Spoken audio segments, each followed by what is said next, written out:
자, 반갑습니다. 여러분, 우리 이번 시간에는 이제 5단원 마지막 국민경제와 국제거래에 대해서 나가볼 텐데, 이렇게 영상으로 우리가 인사를 하게 된다는 말은, 다르게 말하면 이제 교과서를 사용하지 않고 5단원은 교과서를 역시나 받침대로 사용한 다음에 A4 용지에다가 필기를 한다라고 볼 수가 있겠죠. 자, 그래서 선생님이 이렇게 A4 용지를 준비해 봤는데요. 자, 우리 저번 시간 2단원에서는 A4 용지 한 장 전체에다가 필기를 해봤잖아요. 자, 반으로 쪼개가지고 이 반장만 가지고 한번 필기를 진행해 보도록 하겠습니다. 자, 처음부터 선생님이 계속 필기를 같이 이렇게 하면서 진행을 하면은 시간이 너무 오래 걸릴 수도 있으니까 네, 여러분들의 시간을 절약하기 위해서 선생님이 필기를 조금은 완성한 다음에 그 다음에 본격적으로 진행을 해보도록 하겠습니다. 자, 일시정지 하도록 할게요. 자, 우리 이번 시간에는 5-1 국내 총생산의 이해 파트예요. 자, 국내 총생산에 대해서 알아볼 텐데 갑자기 국내 총생산이 뭐냐라고 뜬금없이 나와가지고 여러분들이 당황할 수도 있어요. 자, 국내 총생산이란 걸 알기 전에 일단 우리가 대표적으로 우리가 대뜸 생각했을 때 잘 사는 국가와 못 사는 국가로 생각을 해볼 수가 있겠죠. 자, 이때 그 나라는 참 잘 살아. 그 나라는 경제가 정말 발전했어라고 얘기할 때 지표가 되는 게 바로 이 국내 총생산. 우리가 흔히 뉴스에서 볼 때는 GDP라고 말하는 친구들을 지표로 해서 우리가 저 나라가 경제 규모가 큰지 작은지 경제가 발달했는지 발달하지 못했는지 알 수 있다라고 생각하시면 좋을 것 같아요. 자, 그럼 일단 국내 총생산의 첫 번째 의미에 대해서 한번 파악을 해보도록 할 텐데 다시 일시정지하도록 할게요. 자, 선생님이 이렇게 지금 먼저 그려봤는데요. 여러분들도 일시정지하고 한번 같이 적었으면 좋을 것 같아요. 자, 이런 식으로 일정 기간, GDP라는 것, 즉 국가 총생산이란 것은 일정 기간 동안 한 국가 안에서 새롭게 생산된 최종 생산물들의 시장 가치의 합을 국내 총생산이라고 합니다. 선생님 여기 그림 그린 거는 여러분들의 이해를 돕기 위해서 조금 있다가 활용을 해보도록 할 거예요. 자, 그러면은 이 국내 총생산에 이렇게 5가지의 특징이 존재하게 됩니다. 자, 이거를 하나하나 자세하게 설명을 해볼게요. 자, 일정 기간 동안인데 우리 보통 1년을 단위로 1년을 단위로 얘기합니다. 자, 보통 1년을 단위로 얘기해요. 자, 그래서요. 이거는 실제적으로 어떻게 얘기하냐면 2021년 GDP 아니면 2021년 GDP, 2020년 GDP 이런 식으로 얘기를 하게 됩니다. 자, 한 국가 안에서는요. 자, 이 말은 무슨 말이냐면요. 자, 우리가 외국에서 돈을 벌어오는 거는 GDP에 포함되지 않습니다. 반대로 한국인이 아님에도 외국인이 한국 안에서 생산된 생산물은 국내 총생산에 계산이 됩니다. 그래서 얘는 선생님이 설명하면 대한민국 안에서 누구나라고 써볼게요. 안에서 누구나 라고 적어보겠습니다. 그래서 예를 들어서요. 우리 손흥민 선수가 우리 토트넘에서 지금 돈을 열심히 벌고 있죠. 자, 손흥민 선수의 주급은 포함이 되지 않습니다. 자, 손흥민 선수는 포함되지 않아요. 자, 그와 반대로 자, 여러분들 보통 AOMG의 박재범 씨를 아시나요? AOMG의 수장이죠. 근데 박재범 씨는 어떻게 보면 이 사람은 한국 사람이 아니에요. 미국인이에요. 자, 미국인임에도 불구하고 한국에서 돈을 벌고 한국에서 경제 생활을 하고 있기 때문에 자, 박재범이 버는 돈은 GDP에 포함된다라고 보시면 되겠습니다. 박재범이라면 헷갈릴 수 있으니까 자, 한국에 있는 미국인이라 쳐볼게요. 한국에 있는 미국인. 한국에 있는 미국인이 버는 돈은 GDP에 포함이 됩니다. 자, 그래서 국적과 상관없이 한 국가 안에서는 누구든지 경제 활동을 하면은 GDP에 포함이 된다라고 보시면 될 것 같아요. 자, 그 다음에는 세 번째 특징은 새롭게 생산된이에요. 자, 이게 무슨 말이냐면요. 새롭게 지금 당장 따끈따끈하게 신상품으로 만들어진 것만 계산이 된다는 거예요. 그래서 이 말은 뭐냐면, 자, 중고거래는 포함되지 않습니다. 중고거래는 포함 X. 자, 중고거래가 포함되지 않아서요. 그래서 대표적으로 자, 당근마켓 같은 경우에는 당근마켓은 역시 포함되지 않는다라고 여러분들이 생각하시면 좋을 것 같아요. 선생님, 중고 포함이 왜 안 돼요? 라고 물어볼 수 있는데 자, 우리가 한번 생각을 해볼게요. 자, 우리가 일부러 GDP를 뻥튀기 하기 위해서 중고거래를 자 1억 원짜리를 계속 왔다 갔다 샀다 팔았다 둘이서 계속 했다고 얘기해 볼게요. 자, 그렇게 1억씩 100번만 주고 사고를 계속 반복하면 이미 100억입니다. 자, 그러면은 GDP가 너무 과대평가될 수 있기 때문에 중고거래는 포함하지 않는다라고 보시면 여러분들이 편할 것 같습니다. 자, 그 다음 네 번째는요, 최종 생산물 드레라고 나와 있네요. 자, 이게 무슨 말이냐면요. 자, 일단 적을게요.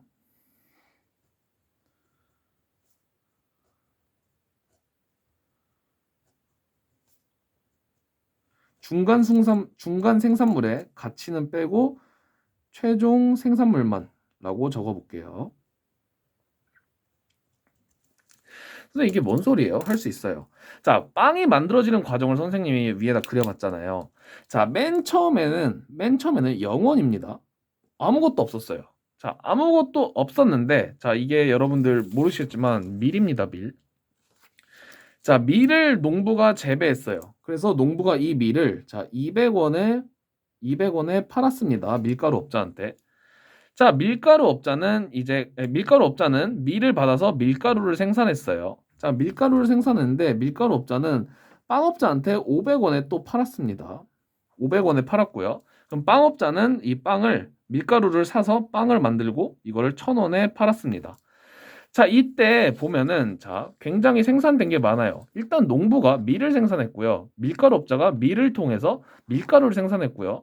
제빵사가 밀가루를 통해서 빵을 생산했다고 볼 수 있습니다.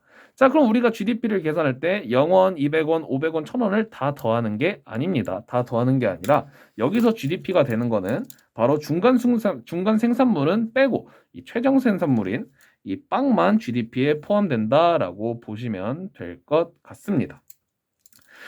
자, 그 다음에요. 시장 가치의 합은 무슨 말이냐면, 자, 시장에서 거래된 것만 인정된다라고 생각하시면 될 것 같습니다. 이게 무슨 소리예요? 자, 예를 들어서 목수가 의자를 만들었어요. 자, 이 의자가 시장에서 10만 원에 팔린다면 GDP에 10만 원이 잡히겠죠. 자, 근데 이 의자업자가 10만 원에 팔지 않고 본인이 그냥 사용하려고 만들었다 하면은 거래되지 않았죠. 자, 이런 경우는 GDP에 포함되지 않는다라고 여러분들이 생각을 하시면 좋을 것 같습니다. 자, 그래서 GDP에는 이 다섯 가지의 특징이 있고 이 다섯 가지 특징이 모두 합쳐졌을 때 우리 국내 총생산 즉 GDP다라고 보시면 될 것 같습니다. 다시 GDP는 일정 기간 동안 한 국가 안에서 새롭게 생산된 최종 생산물들의 시장 가치의 합을 국내 총생산 즉 GDP라고 합니다. 자, 근데 이 다섯 가지 특징 중에서 뭐가 더 중요하다, 뭐는 안 중요하다라고 말하기는 어려울 것 같아요. 다섯 가지가 다 중요한 건데요. 다 중요한 건데 여기다가 선생님이 한번 추가를 해볼게요. 최종 생산물이란 말 있죠. 자, 여기다가 가로 열고 자, 부가가치의 합이라고도 써볼게요. 자, 이게 뭔 소리인지 여러분들이 헷갈릴 수도 있어요. 자, 헷갈릴 수 있어서 네, 이게 만약 이해가 안 되시는 분들은 그냥 지우셔도 됩니다. 살짝 TMI 끼가 없잖아 있어요. 자, 이게 뭔 소리냐면요. 자, 다시 이 과정을 한번 리뷰해 보도록 할게요. 자, 맨 처음에는 아무것도 없었습니다. 아무것도 없었는데 농부가 무에서 유를 창조했어요. 자, 이때 창조하면서 200원이라는 가치를 창출해냈습니다. 200원이라는 가치를 창출했고요. 자, 밀가루 업자는요, 200원짜리 밀을 받아서 밀가루를 만들었습니다. 이때 200원에 구매했고 500원에 판매했죠. 이 말은 뭐냐면은 300원이라는 부가가치를 창출했다라고 볼 수가 있습니다. 300원의 부가가치를 창출했죠. 자, 다시 마지막 제빵사는요, 500원의 밀가루를 사서 1000원에 빵을 팔았습니다. 자, 이 말은 다시 말하면은 제빵사는요, 500원을 남기게 되는데, 즉 500원만큼의 부가가치를 만들었다라고 볼 수 있습니다. 자, 그래서요, GDP를 계산하는 방법은 사실 두 가지예요. 자, 첫 번째 방법은 이 빵을 계산하는 최종 생산물을 확인하는 방법이 있고요. 자, 그다음 두 번째는 선생님이 아까 지금 TMI가 있다고 했던 부가가치 합인데요. 자, 지금 200, 300, 500을 다 더해 주면은 똑같이 1,000원이 나옵니다. 200, 300, 500. 자, 이처럼 부가가치의 합으로 GDP를 구해도 되고요. 아니면 최종 생산물만을 우리가 구해서 GDP를 계산해도 됩니다. 이렇게 두 가지 방법이 있다는 거 여러분들이 체크해 주시면 좋을 것 같습니다. 자, 이렇게 해서 국내 총생산의 의미에 대해서 알아봤고요.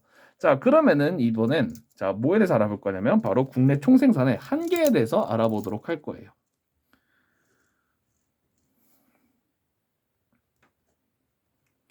자, 한계 역시도 선생님이 자, 미리 필기를 하고 진행해 보도록 하겠습니다. 자, 한번 보도록 할게요. 자, 근데 한계인데 이 GDP의 한계가 그러니까 무슨 한계냐면요. 자, 이 GDP를 통해서 한 국가가 얼마나 잘 사는지 평가하는 거, 이렇게 평가하는 거에 대한 한계를 얘기합니다. 그러니까 어떤 국가를 평가할 때 GDP만을 봤을 때 우리가 무엇을 놓칠 수 있는 것인지를 한번 알아본다라고 생각하시면 될 것 같아요. 한계는 크게 이렇게 세 가지가 있습니다. 자, 위에도 한번 다시 보여드릴게요. 선생님, 이 부가가치가 뭔 소리예요? 라고 여러분들 애초에 부가가치의 뜻을 모를 수도 있어요. 자, 부가가치라는 건요, 재화나 서비스의 생산 과정에서 새롭게 덧붙여진 가치를 부가가치라고 해요. 자, 여기 밀가루를 보면요, 원래 200원짜리 밀을 사와가지고 우리가 500원에 판매했어요. 자, 이 경우에는 200원에 덧붙여서 300원이라는 가치가 생산되었다라고 볼 수가 있습니다. 즉, 이런 거를 200원에 새롭게 부과된 가치, 즉 부가가치라고 볼 수 있습니다. 자, 농부 같은 경우는 아예 빵원인 상태에서 200원이라는 가치를 부과해서 만든 거고요. 제빵사는요, 500원짜리 밀가루에다가 500원을 덧붙이는, 즉 부가가치를 만들었다라고 보시면 될 것 같습니다. 자, 한계를 한번 같이 보도록 할게요. 자, 세 가지가 있는데요. 자, 첫 번째는 거래된 것만 측정한다는 한계가 있습니다. 두 번째는 삶의 질이 파악이 어렵다라는 한계가 있고, 세 번째는 빈부격차의 여부의 파악이 한계가 있다라고 빈부격차 여부를 파악하기 어렵다라는 한계가 있습니다. 자, 보면요, 이게 무슨 소리냐면, 자, 우선 첫 번째 거 볼게요. 거래된 것만 측정한다는 게, 자, 이게 무슨 소리냐면요. 자, 가정주부와 봉사 같은 걸 선생님이 적어볼게요. 자, 여러분, 가정주부나 봉사 활동 같은 경우에는 돈을 받고 하는 게 아니죠. 돈을 받고 하는 게 아니기 때문에 이 사람들의 피땀 어린 노력과 노동은 아예 계산이 되지 않습니다. 자, 그렇기 때문에 가정주부와 봉사같이 거래되지 않았음에도 불구하고 분명히 어떤 가치가 있는 활동들이 아예 계산이 되지 않을 수 있다라는 한계가 있습니다. 자, 두 번째, 삶의 질 파악이 어렵습니다.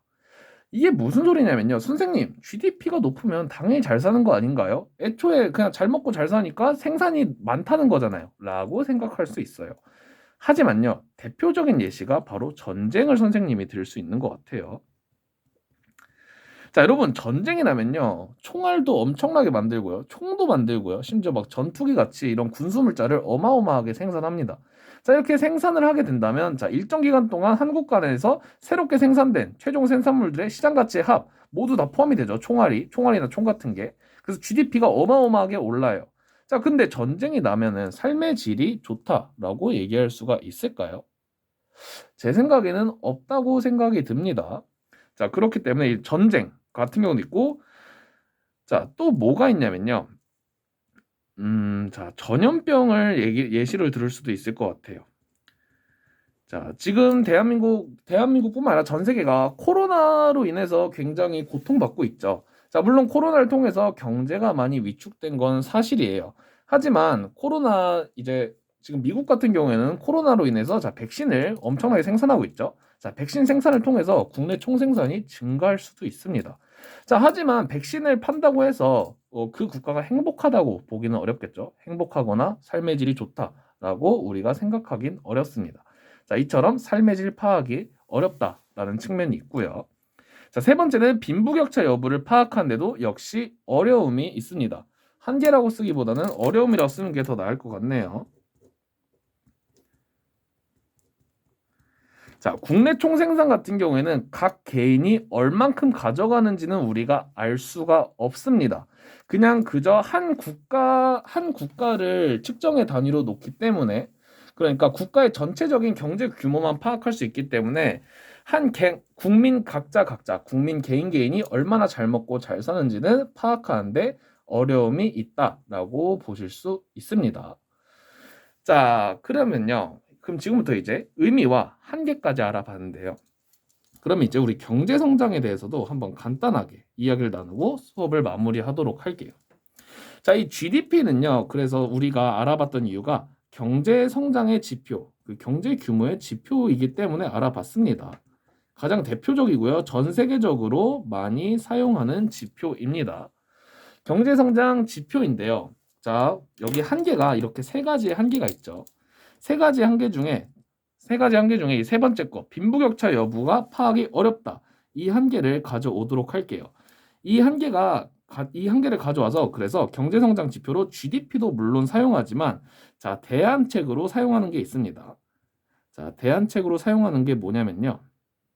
대안책으로 사용하는 게 바로 자, GDP를 인구수로 나눠요. 이거를 뭐라고 부르냐면요. 자, 1인당 국내 총생산이라고 합니다. 1인당 국내 총생산.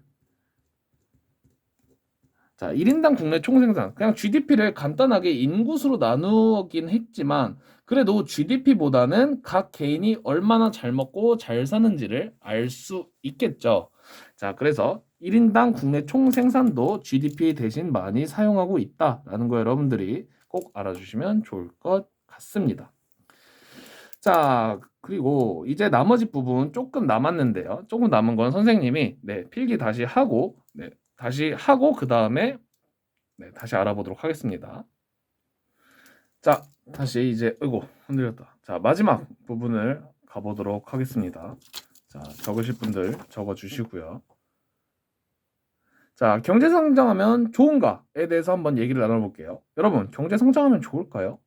좋죠. 왜 안 좋아요? 당연히 좋죠. 잘 먹고 잘 사는 게 비단 개인뿐만 아니라 한 국가도 잘 먹고 잘 사는 게 최고입니다. 자, 경제 성장하면은 생산력과 경제 규모가 켜지는 거를 경제가 성장한다라고 볼 수 있고요. 경제 성장하면 뭐가 좋을까요? 뭐 셀 수도 없이 많겠죠. 셀 수도 없이 많은데 교과서에는 대표적으로 자, 질 높은 교육, 의료 서비스 등등 뭐 이런 것들이 적혀 있네요. 자, 이런 것뿐만 아니라 정말 많습니다. 굳이 교과서에 적지 않아도 돈을 잘 벌면, 국가가 잘 먹고 잘 살면 뭐가 좋은지 여러분들은 다들 알고 있을 거라고 믿고 넘어가도록 하겠습니다. 일단 부정적 측면을 한번 알아보도록 할게요. 자, 부정적 측면의 첫 번째는 바로 자원 고갈 그리고 환경 문제입니다. 자, 자원 고갈과 환경 문제는 어쩔 수 없습니다. 지금이야 친환경 에너지 뭐 2차 대체 에너지가 나오고 있다지만 한창 경제가 발전할 때 그런 기술력이 어디 있습니까? 다들 석유를 떼다가 쓰는 거예요. 석유를 떼다 쓰다 보니까 지구가 많이 아파지고 환경 오염이 생기게 되었습니다. 이거는 앞으로 우리가 풀어야 될 숙제다라고 저는 생각하고요. 자, 두 번째로는 여가가 부족해질 수 있습니다. 경제가 성장하려면요. 일단 뭐가 있어야 되냐면 사람의 노동력이 있어야 됩니다. 사람의 노동력을 쥐어짜야지만 경제가 성장할 수 있고 그래서 피나는 노력을 하고 헌신하는 사람들이 있습니다. 자, 이 말은 뭐라면요. 사람들이 여가가 부족해져요. 여가 부족해지는 건 그냥 여러분들이 수업 시간에 쉬는 시간이 지금은 5분으로 짧긴 한데 자, 이 5분이 막 1분이 되고 어느 순간 쉬는 시간이 없어진다고 생각을 해보세요. 굉장히 짜증나겠죠. 이것처럼 워라밸이 없어진다라고 여러분들이 생각하시면 될 것 같고요. 자, 세 번째로는 빈부격차의 심화 가능성입니다. 선생님, 경제가 성장하는 거랑 빈부격차라고 얘기하면은 너무 선 넘으신 거 아닌가요? 너무 오버하시는 것 같은데요? 라고 생각할 수도 있어요. 자, 근데 선생님이 3단원에서 우리 경제 체제를 배울 때 대한민국을 포함한 대부분의 국가가 혼합 경제 체제, 즉 시장 경제 체제를 가지고 있다고 얘기했어요. 자, 시장 경제 체제가 성장하기 위한 원동력은 바로 경쟁이라고 얘기를 했죠. 자, 그 경쟁을 통해서 정말 성장은 아주 끝내주게 잘 되는데, 자, 지는 사람은 그러니까 경쟁에서 밀려난 사람은 계속해서 밀려난다고 했고, 결국에는 빈부격차가 더욱 심해진다라고 얘기를 했던 것 같아요. 자, 그렇기 때문에 경제가 성장하면은 빈부격차가 심할 가능성이 굉장히 높다라고 여러분들이 생각을 해주시면 좋을 것 같습니다. 자, 오늘 선생님이 이렇게 준비한 건 여기까지고요. 여러분들이 꼭 기억해 줄 거. 일단 자, 필기 못 하신 분들을 위해서